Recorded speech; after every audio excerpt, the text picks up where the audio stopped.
Today's topic is Dr. Fauci and the midterms. So Dr. Fauci is President Biden's top medical advisor for the coronavirus, and he's under attack in Pennsylvania, where Mehmet Oz, a television doctor who has entered the Republican Senate primary there, calls him a petty tyrant.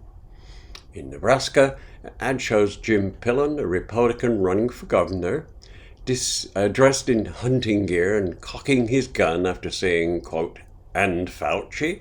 Don't get me started." But as the 2022 midterm elections approach, the attacks have spread across the nation as we approach the midterms. Dr. Fauci has also become a symbol of the deep schism in the country, the mistrust in government, and a brewing populist resentment of elites, all made worse by the pandemic. Dr. Fauci, whose perpetual television appearances have made him the face of COVID-19 response, seems to be an obvious person to blame.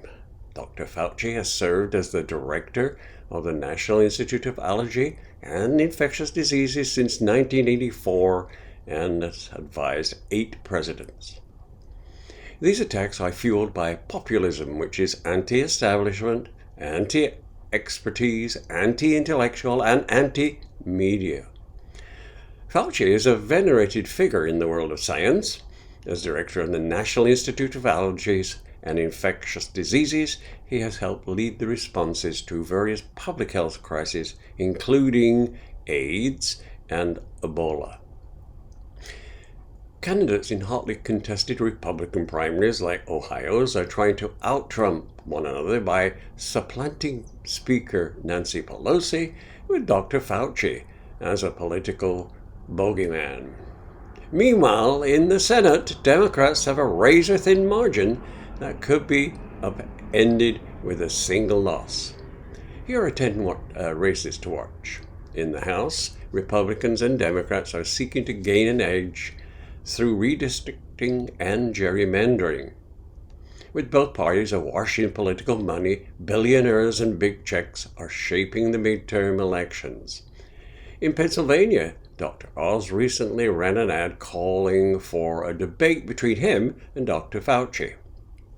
Wisconsin, Kevin Nicholson, a one-time Democratic running for governor as a conservative outsider, said Dr. Fauci, quote, should be fired and referred to prosecutors, end quote. In Florida, Governor Ron DeSantis has coined a new term, Faucism. In Washington, lawyer makers are taking aim at Dr. Fauci's salary, his finances, and influence. Still, Dr. Fauci remains, for many Americans, one of the most trusted voices regarding the pandemic. In a Gallup poll at the end of 2021, his job approval rating was 52%. Republican strategies are split on whether attacking Dr. Fauci is a smart strategy and could backfire in a general election, especially in a swing state like Ohio. The roots of anti-Fauci campaign rhetoric can be traced to Washington, where Dr. Fauci has clashed repeatedly with 2 Republican senators who are also doctors. Mr. Paul, an ophthalmologist, and Senator Roger Marshall of Kansas, an obstetrician.